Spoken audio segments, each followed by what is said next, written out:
Doctor Sreevarma ஆயுள் தரும் ஆயுர்வேதா அறுவை சிகிச்சை இல்லா குணம் ஆயுள் கால நிவாரணம். Branch express courier private limited. Domestic international cargo. உங்கள் இல்லம் தேடி வந்து கொரியர் புக்கிங் டெலிவரி செய்து தரப்படும். முதலமைச்சர் மு.க.ஸ்டாலின் தலைமையில் தமிழக அமைச்சரவை கூட்டம் நாளை நடைபெறுகிறது. காலை சட்டசபையில் சுற்றுலா, கலை மற்றும் பண்பாடு, இந்து சமய அறநிலையத்துறை ஆகியவற்றின் மானிய கோரிக்கை மீது விவாதம் நடைபெறும். அப்பொழுது அமைச்சர்களின் பதிலுரை, வாக்கெடுப்பு ஆகியவை நடைபெறுகிறது. சட்டமன்ற அலுவல்கள் பிற்பகலில் நிறைவு பெற்றவுடன் முதலமைச்சர் மு.க.ஸ்டாலின் தலைமையில் மாலை 6:30 மணிக்கு அமைச்சரவை கூட்டம் நடைபெறும். இதில் தமிழகத்திற்கு வரும் முக்கிய தொழில் திட்டங்களுக்கு அனுமதி வழங்கப்பட உள்ளதாக தகவல்கள் தெரிவிக்கின்றன. கிரஷர், ஜல்லி உற்பத்தியாளர்கள் இன்று முதல் வேலை நிறுத்தத்தை அறிவித்திருப்பதால் அரசுக்கு நாள் ஒன்றுக்கு 300 கோடி ரூபாய் இழப்பு ஏற்படும் என கூறப்படுகிறது. தமிழகம் முழுவதும் 3000க்கும் மேற்பட்ட கல் குவாரிகள் செயல்பட்டு வருகின்றன.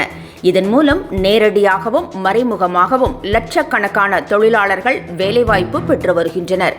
கல் குவாரிகளிலிருந்து கற்களை எடுக்கும் குவாரி உரிமையாளர்கள் அரசுக்கு வரி செலுத்தி வருகின்றனர். இந்த வரியை தமிழக அரசு உயர்த்தியிருக்கிறது. இதற்கு குவாரி உரிமையாளர்கள் கடும் எதிர்ப்பு தெரிவித்துள்ளனர்.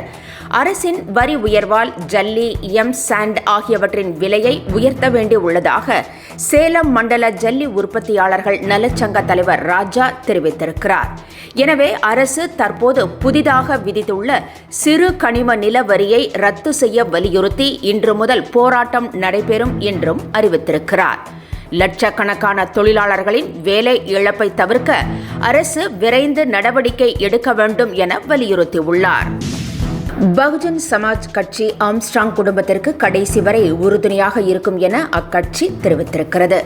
ஆம்ஸ்ட்ராங்கின் மனைவி பொற்கொடி கட்சியின் ஒருங்கிணைப்பாளர் பதவியில் இருந்து திடீரென நீக்கப்பட்டார். இது பெரும் சர்ச்சையை ஏற்படுத்தியுள்ள நிலையில் பகுஜன் சமாஜ் கட்சி விளக்கமளித்திருக்கிறது. பொற்கொடி தனது குழந்தை மற்றும் குடும்பத்தை மட்டும் கவனித்துக் கொள்வார் என்றும் ஆம்ஸ்ட்ராங் வழக்கை சிபிஐ விசாரணைக்கு மாற்றுவதில் கவனம் செலுத்துவார் என்றும் அதில் தெரிவிக்கப்பட்டுள்ளது. ஆம்ஸ்ட்ராங் சகோதரர்கள் அவர்களது திறனுக்கு ஏற்றவாறு கட்சி பணியை தொடர்வார்கள் என்றும் தெரிவிக்கப்பட்டுள்ளது.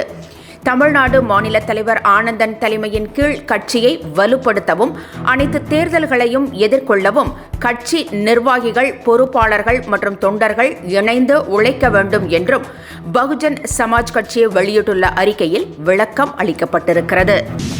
தமிழக முதலமைச்சரின் மாநில சுயாட்சி முன்னெடுப்பை வரவேற்பதாக எஸ்டிபிஐ கட்சி தெரிவித்திருக்கிறது. இது தொடர்பாக கட்சியின் மாநில தலைவர் நெல்லை முபாரக் வெளியிட்டுள்ள அறிக்கையில், மத்திய பாஜக ஆட்சியில் மாநிலங்களின் உரிமைகள் மற்றும் சுயாட்சி பறிக்கப்பட்டு கூட்டாட்சி தத்துவம் பலவீனப்படுத்தப்பட்டு வரும் சூழலில் முதலமைச்சர் மு.க.ஸ்டாலின் மாநில சுயாட்சியை வலியுறுத்தி மத்திய மாநில அரசுகளின் உறவுகளை ஆராய ஓய்வு பெற்ற உச்சநீதிமன்ற நீதிபதி குரியன் ஜோசப் தலைமையில் உயர்நிலை குழு அமைத்திருப்பதை அவர் வரவேற்றுள்ளார். தமிழ்நாட்டில் 7 நாட்களுக்கு மழை பெய்ய வாய்ப்பிருப்பதாக வானிலை ஆய்வு மையம் தெரிவித்திருக்கிறது. கோடை வெப்பம் சுட்டெரித்து வரும் நிலையில் வரும் நாட்களில் வெப்பம் மேலும் அதிகரிக்கும் என அஞ்சப்படுகிறது. அதேவேளையில் ஒரு சில பகுதிகளில் மழை பெய்து வருகிறது. இந்நிலையில் மன்னார் வளைகுடா மற்றும் அதனை ஒட்டிய பகுதிகளின் மேல் ஒரு வளிமண்டல கீழடுக்கு சுழற்சி நிலவுகிறது.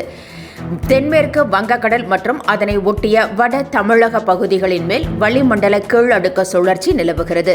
இதன் காரணமாக தமிழகத்தில் ஓரிரு இடங்களிலும் புதுவை, காரைக்கால் பகுதிகளிலும் இடி மின்னலுடன் மழை பெய்ய வாய்ப்பிருப்பதாகவும் புதுவை மற்றும் காரைக்கால் பகுதிகளில் பலத்த காற்று வீசும் என்றும் தெரிவிக்கப்பட்டுள்ளது. வக்ஃப் வாரிய திருத்த சட்டத்தை எதிர்த்து தாக்கல் செய்யப்பட்ட மனுக்கள் மீது இன்று விசாரணை நடைபெறுகிறது. மத்திய அரசு கொண்டு வந்துள்ள வக்ஃப் திருத்த சட்டத்திற்கு எதிர்க்கட்சிகளும் முஸ்லிம் அமைப்புகளும் கடும் எதிர்ப்பு தெரிவித்து வருகின்றன. மத்திய அரசின் இந்த திருத்தச் சட்டம் வாரிய சொத்துக்களை அபகரிக்கும் செயல் என குற்றம் சாட்டி வருகின்றன. வக்ஃப் வாரியத்தை பராமரிக்க முஸ்லிம் அல்லாதவர்களை நியமித்திருப்பது அநீதி என்றும் கூறி வருகின்றன. இந்நிலையில் திருத்த சட்டத்தை எதிர்த்து காங்கிரஸ், திமுக, விடுதலை சிறுத்தைகள், இஸ்லாமிய அமைப்புகள், தமிழக வெற்றிக் கழகம் உள்ளிட்ட கட்சிகள் உச்சநீதிமன்றத்தில் மனு தாக்கல் செய்துள்ளன. இந்த மனுக்களை தலைமை நீதிபதி சஞ்சீவ் கண்ணா, சஞ்சய்குமார், கே. விஸ்வநாதன் ஆகியோர் அமர்வு இன்று விசாரிக்கிறது. உள்ளாட்சி அமைப்புகளில் மாற்றுத்திறனாளிகளுக்கு நியமன முறையில் பிரதிநிதித்துவம் அளிக்கும் சட்ட முன்வடிவை சட்டப்பேரவையில் இன்று முதலமைச்சர் மு.க.ஸ்டாலின் தாக்கல் செய்கிறார். இதன் மூலம் மாநிலம் முழுவதும் உள்ள அனைத்து நகர்ப்புற உள்ளாட்சி மற்றும் ஊராட்சி அமைப்புகளில் மாற்றுத்திறனாளிகள் இடம்பெறுவது உறுதி செய்யப்படும்.